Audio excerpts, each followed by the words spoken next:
Boa noite a todos.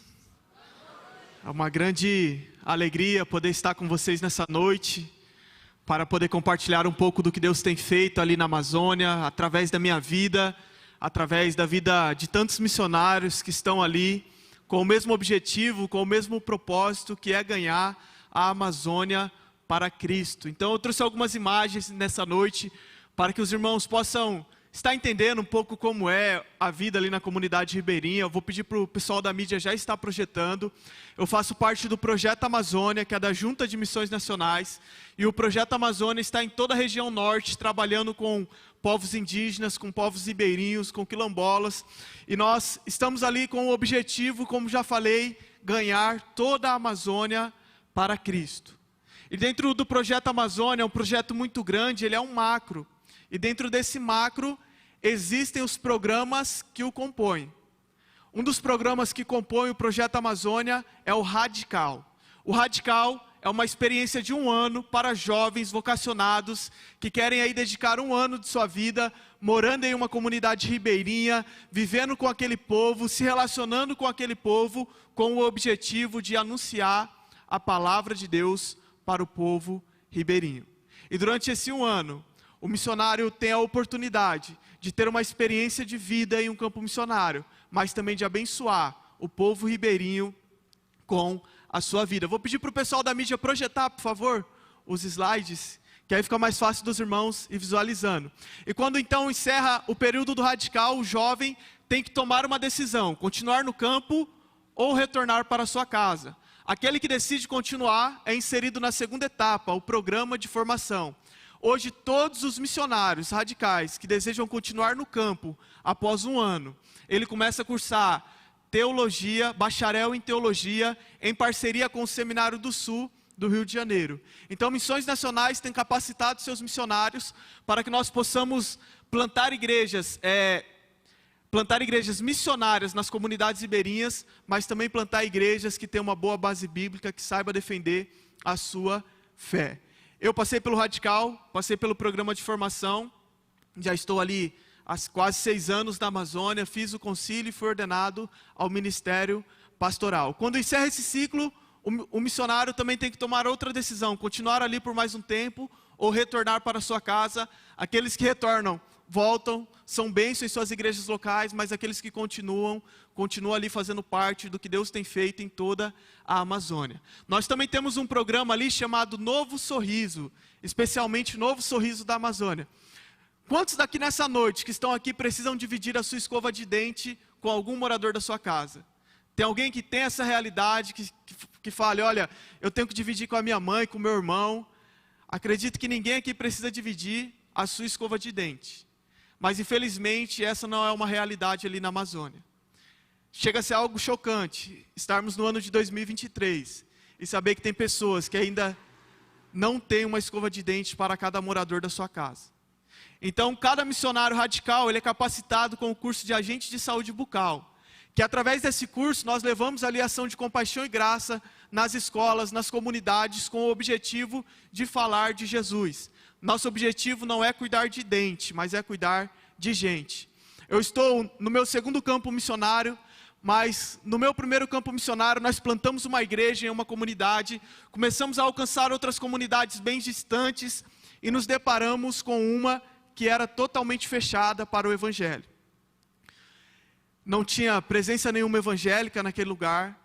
E nós começamos a conversar com o líder daquela comunidade, começamos a falar do programa Novo Sorriso, que iríamos entregar kits, que iríamos cuidar dos dentes daquelas crianças, que futuramente o barco ou missionário iria visitar aquela comunidade. E aquele líder foi bem curto e grosso conosco e falou: olha, nós não temos interesse aqui em ter um padre, não temos interesse em ter um pastor, não temos interesse em ter vocês, em ter igreja, não temos interesse em ter nada que venha atrapalhar a nossa cultura. E aí nós ficamos em silêncio, pela porta na cara que nós havíamos levado. Mas aquele líder acrescentou: mas vamos fazer o seguinte, vocês vêm, cuidem aí dos dentes das minhas crianças, e eu deixo vocês falar do Deus de vocês.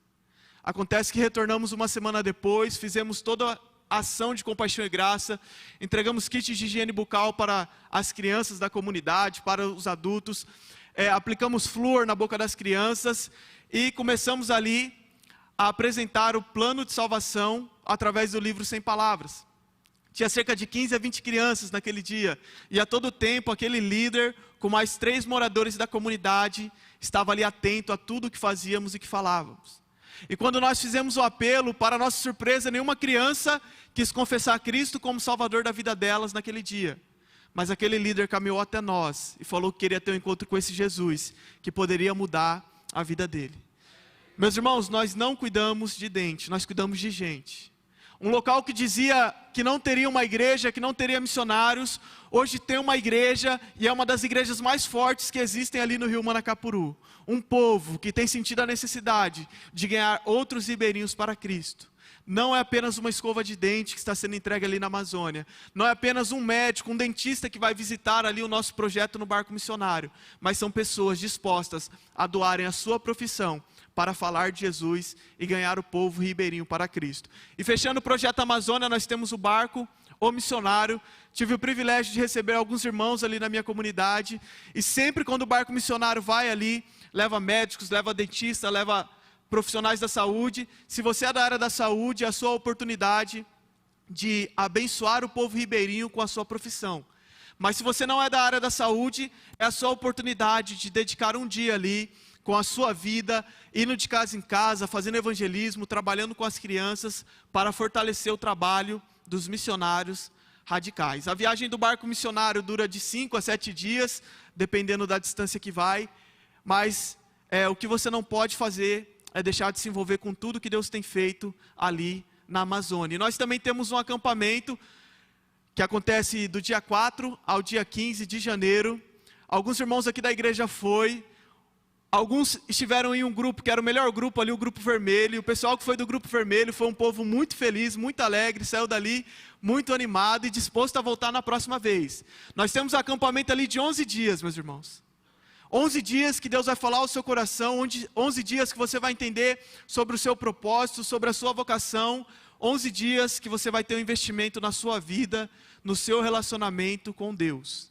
E eu conversei com o pastor Guilherme, ele pretende o ano que vem formar novamente essa caravana e estar ali conosco em janeiro, para juntos estarmos naquele acampamento. Então, conto com a presença de vocês. O acampamento não será o mesmo sem vocês estarem lá presentes. Eu convido vocês a abrirem suas Bíblias lá em Atos capítulo 1. Atos capítulo 1, versículo 8. E nós vamos estar brevemente meditando nesse texto. Atos 1, 8.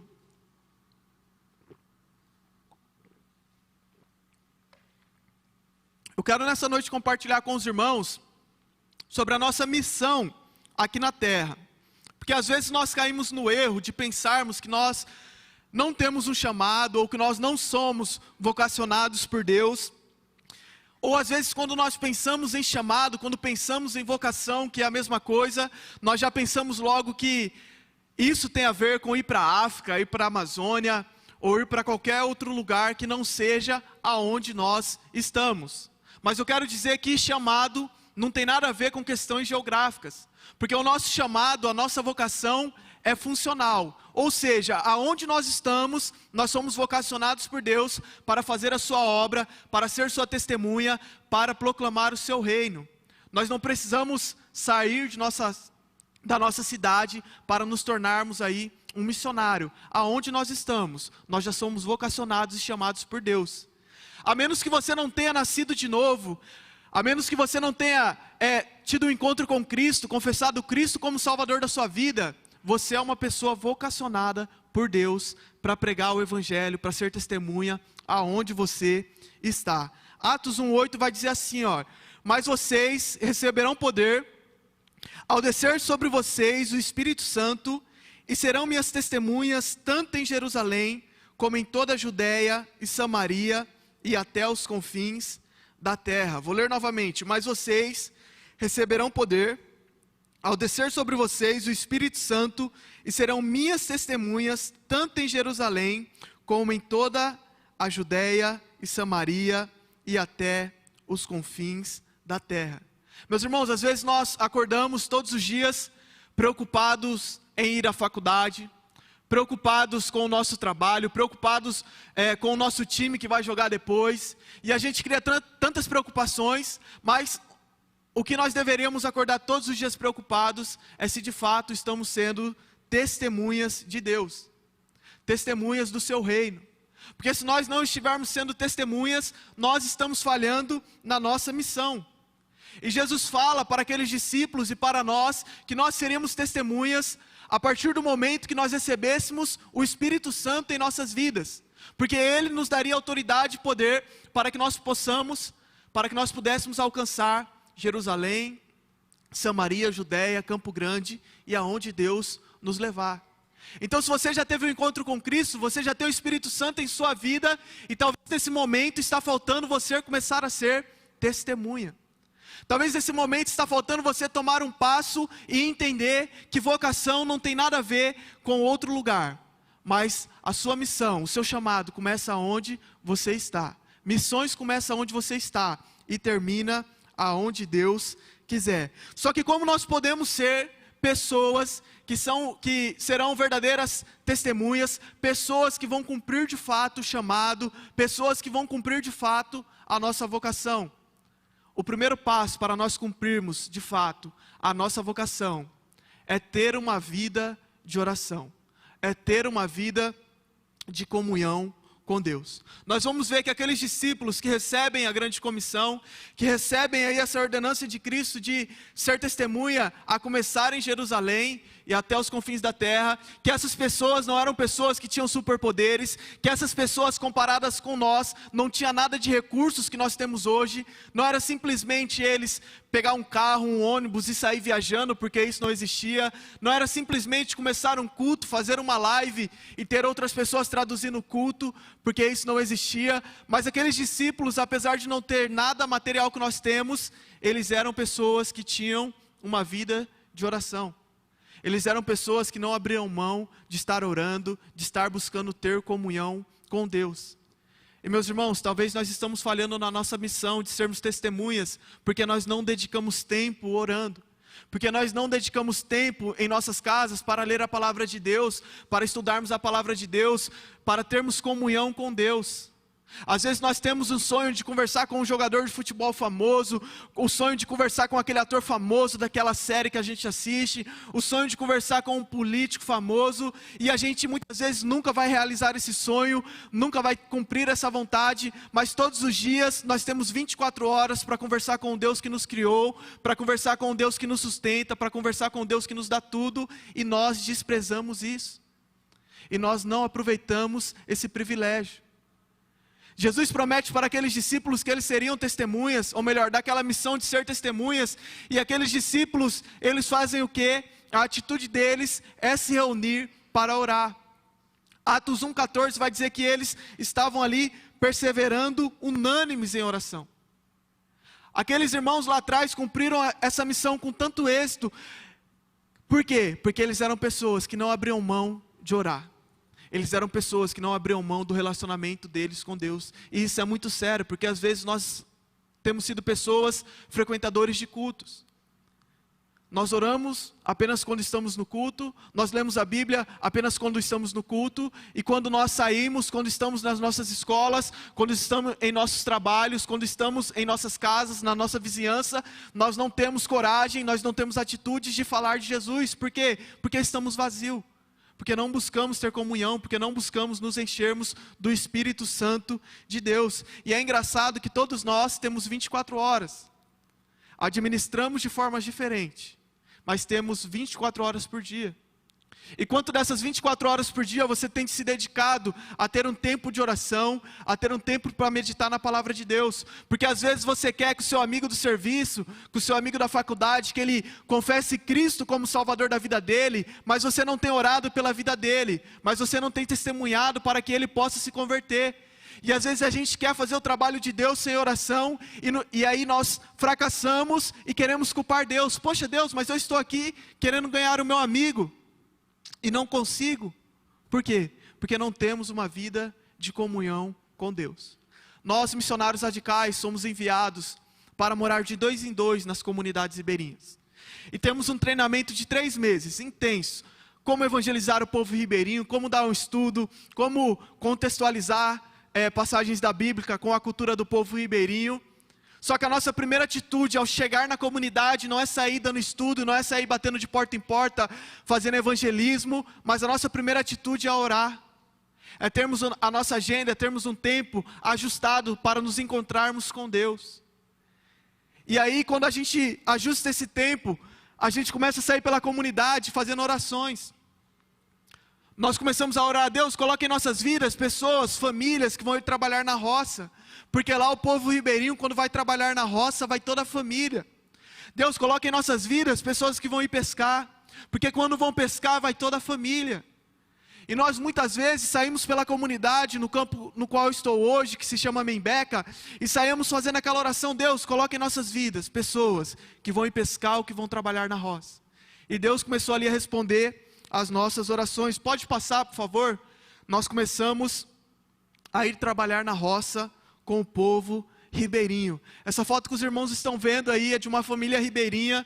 Tem esse monte de mandioca e eles estão ali raspando essa mandioca, e nós estamos ali junto trabalhando, não porque é bom trabalhar na roça, não porque a gente ama trabalhar na roça, mas porque essa é a única oportunidade que nós temos de falar de Jesus. Só que momentos assim são respostas de oração. Porque essas vidas que estão aqui nesses locais, cobertos ali por palha, que nós chamamos de casa de farinha, essas pessoas estão ali se questionando, que são esquecidas pelos órgãos públicos, essas pessoas estão se questionando, que são esquecidas pela sociedade, e é em momentos assim, que nós começamos a falar que eles não são esquecidos por Deus. É em locais tão simples assim, que a nossa igreja começa a se formar, que pessoas começam a confessar Cristo como Salvador de suas vidas, é em locais assim, meus irmãos. Só que isso é resposta de oração. E nós temos ensinado para o povo ribeirinho a importância da oração. Nós temos falado: olha, vocês precisam orar, porque se vocês orar, os seus familiares serão ganhos para Cristo, essa comunidade vai conhecer a Cristo, porque um dia pessoas de todo o Brasil oraram para que vocês pudessem conhecer a Cristo. Pode passar, por favor? E hoje, de segunda a sexta-feira, desde 2021, quando dá 18 horas, os irmãos caminham até o templo, para ter ali um momento de pelo menos 30 minutos de oração. Meus irmãos, o povo ribeirinho tem entendido que se eles orarem, o sobrenatural vai acontecer naquela comunidade. Que se eles orarem, aquela comunidade será liberta do tráfico, aquela comunidade será liberta da prostituição infantil, aquela comunidade será liberta da cachaça. Mas tudo isso se resolve com oração.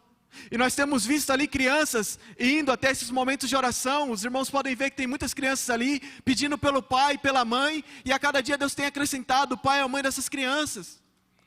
Meus irmãos, quantas coisas boas não tem acontecido no meio de vocês. Foi falado aqui no vídeo um pouco mais ali quando começou o culto sobre um PGM que multiplicou, glória a Deus. Só que se vocês orarem mais, quantos PGMs mais não irão multiplicar? Talvez vocês tenham orado e tenham multiplicado já um número bom de PGM, mas se orarem ainda mais, muito mais pessoas serão alcançadas e muito mais PGMs serão espalhados nessa comunidade.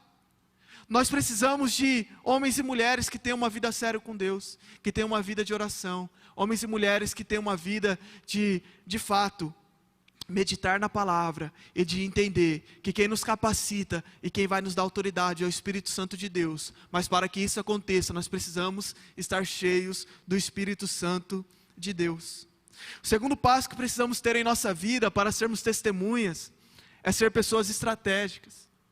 O livro de Atos é fantástico, meus irmãos. Eu acredito que todos aqui já tiveram a oportunidade de ler ele por completo, mas se não teve, comece isso a partir de hoje, porque olhando para a vida daqueles discípulos, eu vejo que aqueles discípulos, apesar de serem pessoas comuns, eram pessoas muito estratégicas. Em Atos 5:42 vai dizer que eles estavam no templo todos os dias, mas que eles também estavam todos os dias de casa em casa. Que eles estavam ali orando pelos enfermos, que eles estavam ali repartindo pão com os necessitados, que eles estavam ali visitando aquelas pessoas, que eles estavam se reunindo para orar, que eles tinham os momentos estratégicos para ganhar vidas. E isso é muito interessante, porque às vezes nós temos tantas estratégias, mas não olhamos como estratégias. Às vezes nós chamamos o nosso amigo para ver um jogo de futebol ali em casa, e durante o jogo a gente fala de tanta coisa, e acabou o jogo, ele vai embora, e não falamos de Jesus. Às vezes fazemos um churrasco e conversamos ali tantas coisas, e não falamos de Jesus. Às vezes você sai para pedalar com o seu amigo e você pedala ali e fala de tantas coisas, política, futebol, filme, e não fala de Jesus. São estratégias. Quando eu cheguei na comunidade do Membeca, por ser uma comunidade desenvolvida, ter pelo menos energia elétrica, eu comecei a orar: Deus, me dá uma estratégia. E aí eu fui de férias, eu sou do interior de São Paulo, e chegando ali na casa dos meus pais, eu peguei um videogame que tinha ali, levei para a Amazônia, e saía pelas ruas, nas nossas caminhadas de oração, juntamente com o rapaz que eu trabalhava, a gente saía convidando a criançada: olha, você já brincou de videogame?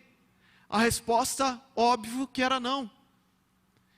E aí a gente falava: então vamos lá para casa hoje para brincar de videogame. Só que, meus irmãos, não era jogar videogame apenas. Era a oportunidade, era a estratégia que nós tínhamos para falar da palavra de Deus. E essas crianças começaram a ir lá em casa, adolescentes, jovens. Começamos isso em dezembro, quando foi no início do ano. Pode passar, por favor. No ano de 2021, nós batizamos ali. Pode passar, por favor. Nós batizamos ali 4 adolescentes que estavam jogando videogame ali em casa, que foram alcançados pela graça de Deus. E talvez nesse momento você está aí pensando nos seus amigos que vão lá brincar de videogame, nos seus amigos que você anda de bicicleta, nos seus amigos que você faz aí tantas coisas diariamente. Meus irmãos, não faça algo apenas por fazer, mas use isso como estratégia para compartilhar da palavra de Deus. Você diariamente se relaciona com pessoas, é a sua oportunidade. Pode passar a próxima foto, por favor? Nós começamos ali e continuamos com estratégias. Iniciamos uma escolinha de futebol na nossa comunidade, começamos ali a dar aula de violão, começamos aulas de reforço na nossa comunidade. Tudo isso não porque queremos jogar bola, tocar violão, jogar videogame, mas porque a gente quer estratégias para falar de Jesus. Nós temos pequenos grupos, temos cultos, mas nós temos buscado mais estratégias para falar de Jesus para aquele povo. Talvez você saiba fazer algo tão bem, é a sua oportunidade para ganhar o seu vizinho, o seu familiar, o seu amigo para Cristo. Nós temos durante a semana ali um projeto na nossa comunidade, aula de reforço, atividades esportivas, temos ali a aula de artesanato com materiais recicláveis. E é muito interessante que uma irmã que dá aula de artesanato, ela nunca teve a oportunidade de estudar, ela não sabe ler, mas ela é uma pessoa apaixonada por Jesus, ela é uma pessoa que tem amor pelas almas que estão se perdendo, ela é uma pessoa que coloca a sua vida em oração todos os dias, e que através do artesanato, tem levado vidas a conhecerem a Jesus Cristo. Meus irmãos, nós só precisamos ter uma vida de comunhão com Deus, para que possamos ser testemunhas. Porque se uma pessoa que não sabe ler, tem levado outras a conhecerem a Cristo, quem dirá nós, com tudo que sabemos, com tudo que conhecemos? Só que basta nós termos vontade, porque às vezes nós temos vontade de jogar bola, quando é para o nosso interesse, nós temos vontade de andar de bicicleta, quando é para fazer um exercício, mas isso não pode parar somente nisso, tem que ter um propósito, tem que ser testemunha. Temos que anunciar, porque essa missão é nossa. Nós somos responsáveis pelas vidas que estão à nossa volta. E se nós estamos aqui hoje é porque aqueles discípulos foram responsáveis, porque aqueles discípulos foram pessoas estratégicas. Porque aqueles discípulos foram pessoas que não estavam acomodadas. Aqueles discípulos foram pessoas que oraram para que um dia o nosso país pudesse ouvir falar de Jesus, mesmo sem conhecer. E cabe a nós completarmos e continuarmos essa missão. Só que também aqueles discípulos que foram testemunhas em Jerusalém, eles eram pessoas que perseveravam. Eles eram pessoas que não desanimavam, que não paravam, que continuavam. Meus irmãos, imaginem só que loucura a missão que Cristo deixou para eles. De ser testemunhas a começar em Jerusalém. Jerusalém naquela época, após a morte de Cristo e a sua ascensão, a sua ressurreição e ascensão, Jerusalém estava um caos, estava pegando fogo. Os judeus estavam ali com aquela história de que haviam roubado o corpo de Cristo, os judeus estavam perseguindo os cristãos, e Jesus simplesmente olha para os discípulos e fala: olha, vocês devem ser testemunhas a começar em Jerusalém. Mas não é só em Jerusalém não, é até os confins da terra. E aqueles discípulos olham para aquilo com amor. Aqueles discípulos olham para essa atitude e são obedientes.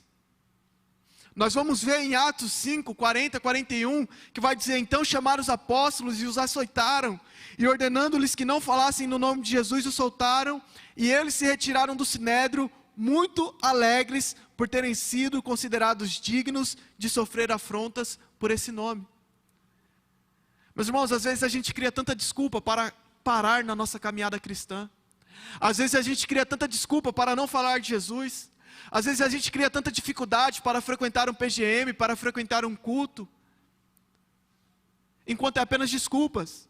Nós não sofremos nada, nós não passamos por nada comparado ao do que esses discípulos passaram lá atrás. Essas pessoas foram açoitadas, e em vez de elas saírem dali reclamando, em vez de elas saírem dali com mimimi, elas saem dali alegres por sofrerem pelo nome de Cristo. Elas saem dali pessoas felizes por estarem participando dessa obra.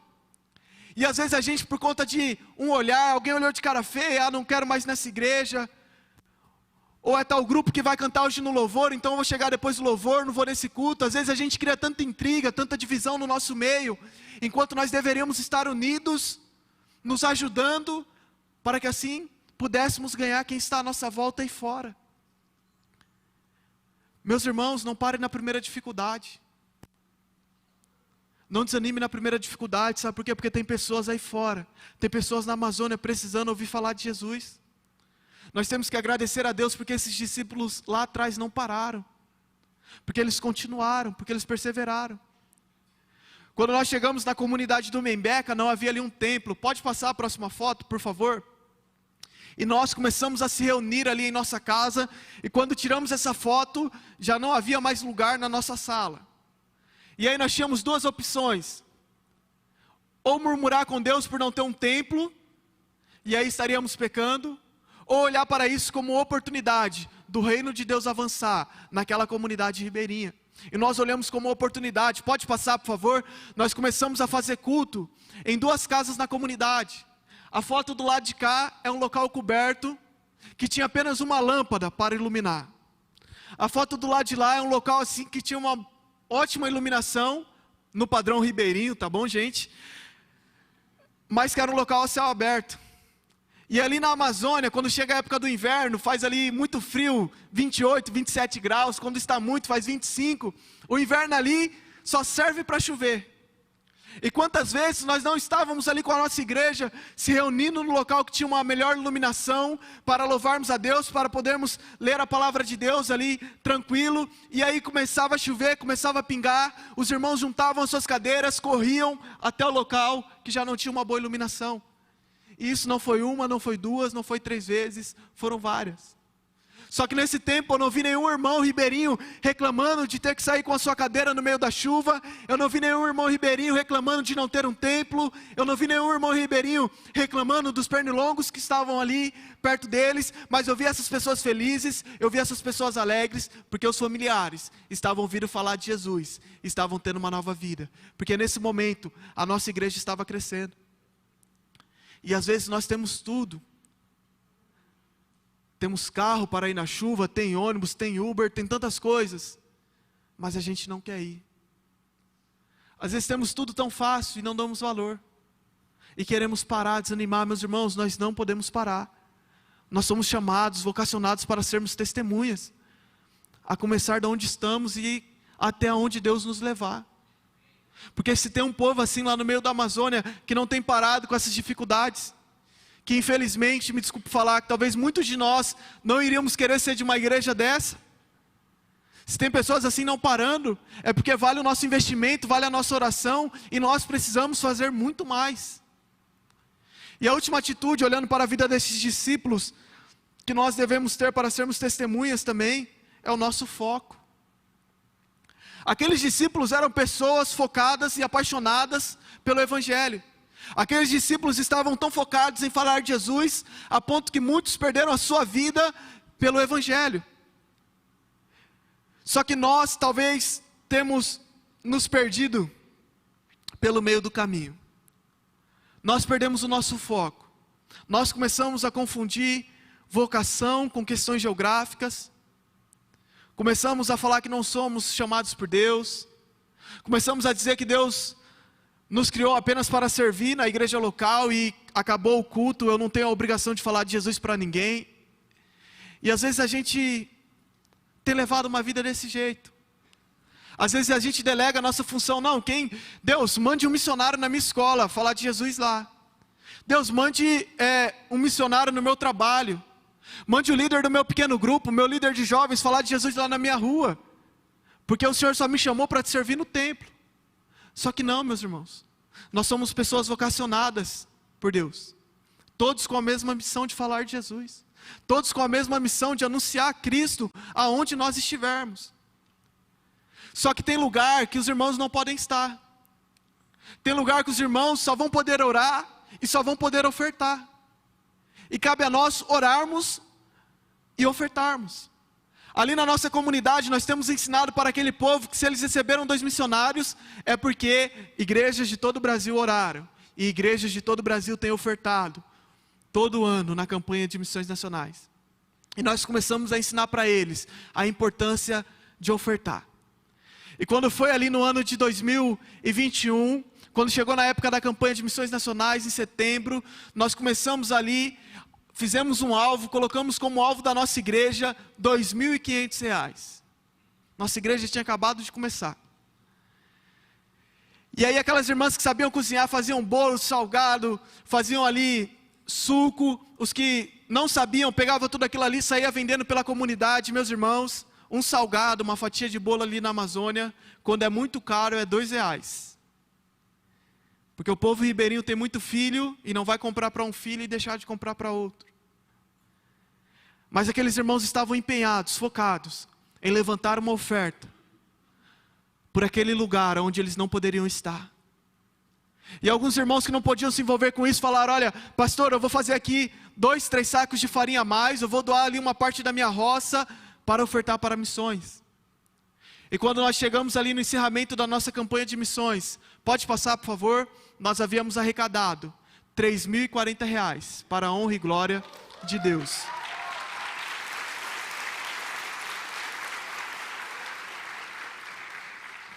Só que, meus irmãos, eu não estou falando apenas de dinheiro, porque dinheiro compram coisas e ofertas salvam vidas. Independente do valor, o que tem que valer é a nossa intenção. O que conta é a nossa intenção, é o nosso amor quando nós ofertamos. Quando foi na campanha do ano passado, a mesma campanha, nós levantamos R$ 3.100. Havíamos ultrapassado de 2021, mas ao mesmo tempo que aqueles irmãos estavam alegres, eles estavam tristes, é algo até confuso. E a gente conversando, eles falaram: olha pastor, a gente não conseguiu levantar mais do que R$ 3.000. Pessoas que não são assalariadas, pessoas que não têm uma renda fixa, que dependem ali da produção da roça deles, que dependem dos peixes. E estavam ali se questionando que não conseguiram levantar, não conseguiram passar da casa dos R$ 3.000. Até que uma pessoa ergueu a mão e falou: olha, eu vou falar com o meu tio, para ele doar um pedaço de terra para nós. E quando foi no ano passado, nós ganhamos um pedaço de terra, e começamos ali a plantar a mandioca. Plantamos ali porque o povo ribeirinho, ele produz a farinha de mandioca, e a igreja decidiu: não, vamos todos. Vamos capinar ali o terreno, vamos plantar, e quando chegar no ano que vem, no mês de junho, julho, nós vamos colher essa mandioca, e nós vamos fazer aí muito saco de farinha, porque a gente quer ofertar pelo menos R$ 5.000 na próxima campanha, que vai ser esse ano. Meus irmãos, um povo que não tem uma renda fixa, mas é um povo que tem entendido que aonde eles não podem chegar fisicamente, as ofertas e as orações vão chegar. E às vezes a gente, quando se trata de oferta, a gente não oferta com amor, a gente dá o que sobra, ou às vezes acaba nem ofertando. Só que quando nós ofertamos com alegria, é para que pessoas, pode passar por favor, pessoas como essas sejam batizadas. As nossas ofertas salvam vidas. As nossas ofertas são investimento em projetos missionários de lugares que nós não podemos estar. Nós agora no mês de fevereiro 5 jovens ali na nossa igreja. Quando foi no final do ano passado, nós havíamos batizado ali 3 adolescentes. Resultado da oferta dos irmãos, da oração dos irmãos. Meus irmãos, quando você for ofertar a próxima vez, oferte com alegria, sabendo que a sua oferta, ela salva vidas. Sabendo que a sua oferta é investida em projetos. Sabendo que você vai fazer parte do que Deus tem feito. Nós temos ali uma garota bem aqui no meio, nessa foto de cima, se chama Gisele. Gisele tem 15 anos de idade. Alguém aqui tem 15 anos? Alguns. Gisele com 15 anos tem sido uma gigante. Gisele foi alcançada pelo Evangelho de Deus através do seu tio, um dos garotos que foram ali brincar de videogame e entregou a vida para Cristo. Gisele mora em uma comunidade chamada Canaã, a 25 minutos da comunidade do Membeca. O tio dela saiu da sua comunidade, foi falar de Jesus para ela, nos apresentou Gisele e nós começamos a discipular Gisele. 15 anos, meus irmãos. E nós falamos, olha Gisele, quando for na semana que vem, nós vamos vir à sua casa e vamos te dar um estudo. Chegamos na casa da Gisele, na semana que marcamos, Gisele estava ali com 3 crianças, o estudo era só para ela. E ela falou, olha, essas crianças aqui também podem participar do meu estudo? E nós falamos, pode. Fomos na semana seguinte, Gisele já estava com mais outras crianças, além daquelas 3, falou, olha, essas daqui também podem participar do meu estudo? E nós falamos, pode. Até que nós chegamos um dia, pode passar a próxima foto, e o fundo da casa da Gisele estava desse jeito.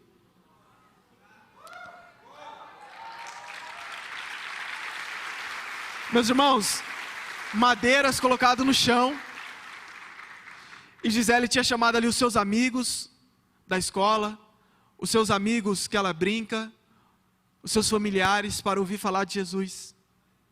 Porque a Gisele entendeu que a autoridade para falar de Jesus não está nela, não está nos conhecimentos dela, mas está em uma vida com Deus, guiada pelo Espírito Santo. Uma garota de 15 anos, que hoje nós temos uma igreja nessa comunidade por conta da vida dela. Uma garota de 15 anos que entendeu que ela é uma missionária onde ela está, que ela é uma vocacionada por Deus. E quando nós entendemos isso, nós fazemos a diferença onde nós estamos. Talvez você possa pensar, não, eu não estudei em uma boa escola, eu não tive uma boa educação, mas meus irmãos, você não sabe o que é uma escola ruim. Gisele estuda em uma escola ruim. Gisele é uma garota que tem a língua presa. Mas Gisele é uma garota que ama Jesus. E que tem dito, eu não quero que o meu amigo, que eu brinco de bola, eu não quero que o meu amigo que eu estudo, eu não quero que meus familiares morram e vão para o inferno, sem ouvir falar de Jesus. 15 anos, meus irmãos. 15 anos e tem levado tantas vidas a conhecerem a Cristo. O que essa menina tem de tão especial? Nada.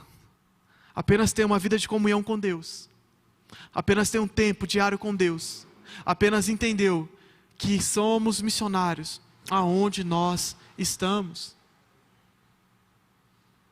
E meus irmãos, se uma garota faz tudo isso, o que nós não podemos fazer? Quantas vidas nós aqui na cidade não podemos levar até Cristo? Quantas vidas você convive diariamente que você não pode levar a conhecer a Cristo?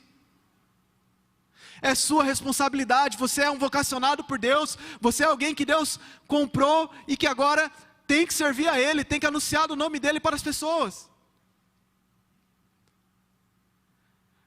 Olha a história dessa garota.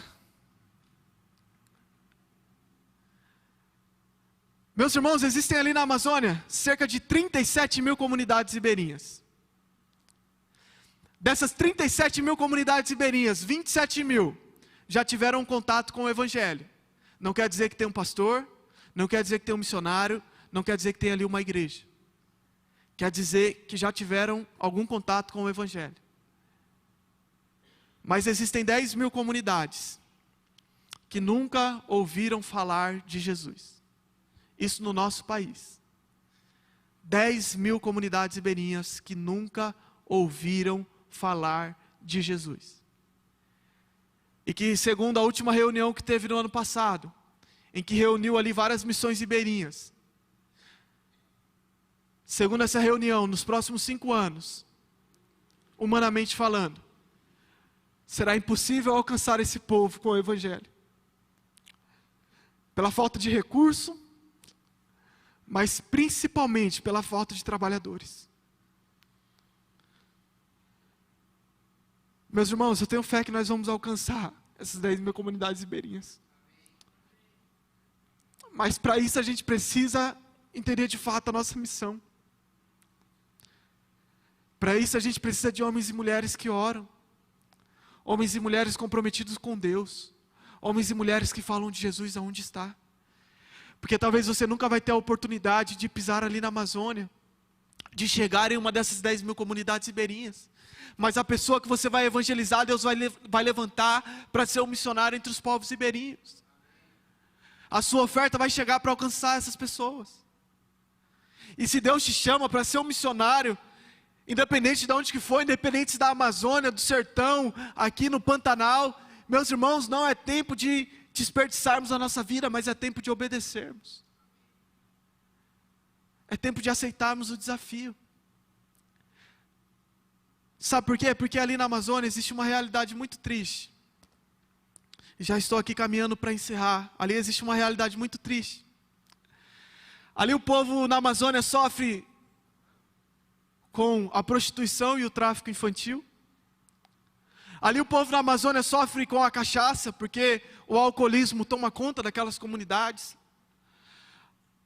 Ali o povo sofre com o tráfico de drogas, porque o Rio Solimões é a rota do tráfico de drogas. E nós não chegamos a essas 10 mil comunidades ribeirinhas isoladas. Mas eu tenho certeza que lá já está o tráfico, que lá já está a cachaça, que lá já está o abuso infantil, que lá já está tantas coisas que o pecado leva.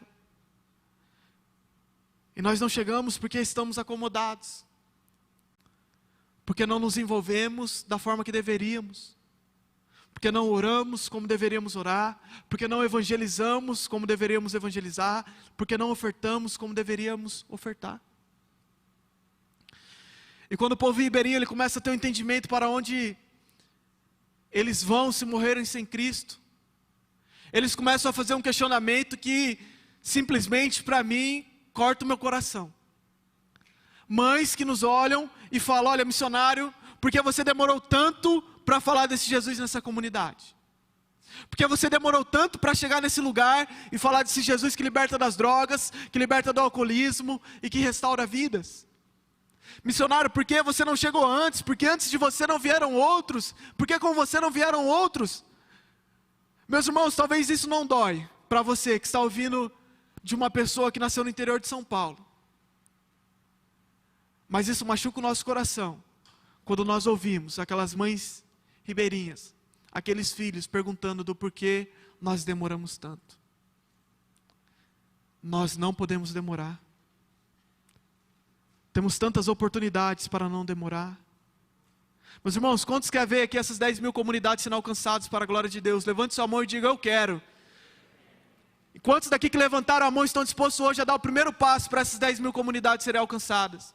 Quantos daqui estão hoje dispostos a sair daqui com compromisso de oração diário com Deus, dizendo: Deus, eu quero ser uma pessoa diferente. Deus, eu quero que o Senhor envie mais trabalhadores para a Amazônia. Deus, eu quero ser um homem, uma mulher de oração. Porque se a gente apenas só falar eu quero e não ter atitude, de nada vai adiantar. Quantos daqui estão dispostos, a partir de hoje, a começar a ofertar com amor pelos trabalhos missionários que já existem na sua igreja? Porque simplesmente falar eu quero sem atitude não vai adiantar. Quantos daqui estão dispostos a partir de hoje a falar de Jesus para o seu amigo, que você conversa de tantas coisas, mas que você não fala de Jesus? Mas pastor, falar de Jesus é muito difícil. É engraçado que quando é sobre futebol, a gente sabe a escalação do nosso time, a gente sabe qual jogador é bom, qual que é ruim. Quando é de filme, a gente sabe qual é o melhor filme, qual ator é isso, qual ator é aquilo. Quando é época de política, a gente briga, fala de governo de tal candidato, fala isso, fala aquilo, mas quando se trata de Jesus, nós somos covardes. Nós não somos testemunhas. Porque de fato, nós não temos colocado a nossa vida para o Espírito Santo conduzir. Meus irmãos, eu convido você a fechar seus olhos. E enquanto o grupo de louvor vai estar aqui tocando, eu convido você a ter um momento de oração com Deus. Até um momento de olhar para a sua vida e falar: olha Deus, eu não entendia o que era a minha vocação. Pai, eu não entendia que eu tinha que ser um missionário. Meus irmãos, nesse momento é o momento de você abrir seu coração com Deus, de você orar. De você avaliar a sua vida, se de fato você tem se envolvido como pode, Se você tem orado como deve, se você tem evangelizado como deveria, se você tem feito missões da forma que deveria, nesse momento comece a olhar para dentro de você e conversar com Deus, falar: Deus, sonde o meu coração, ó Pai, e vê se há em mim algum mau caminho, tire de mim esse mau caminho, ó Pai. Comece a pedir: Deus, sonde o meu coração e vê o que tem roubado o meu tempo, ó Pai, o meu tempo de oração com o Senhor. Comece nesse momento a pedir: Deus, me ajude a ter um hábito de orar, me ajude a ter um hábito de ler a Tua Palavra. Comece a pedir nesse momento para Deus coragem, ousadia, vinda do Espírito Santo, para que onde você estiver, na sua casa, na sua faculdade, você seja testemunha de Deus. Comece a orar nesse momento, porque talvez aquilo que você já tem feito tem sido bom, mas eu tenho certeza que nós podemos fazer muito mais. Comece a pedir nesse momento para Deus te guiar nessa caminhada missionária, que vai começar onde você está e vai terminar onde Deus quiser.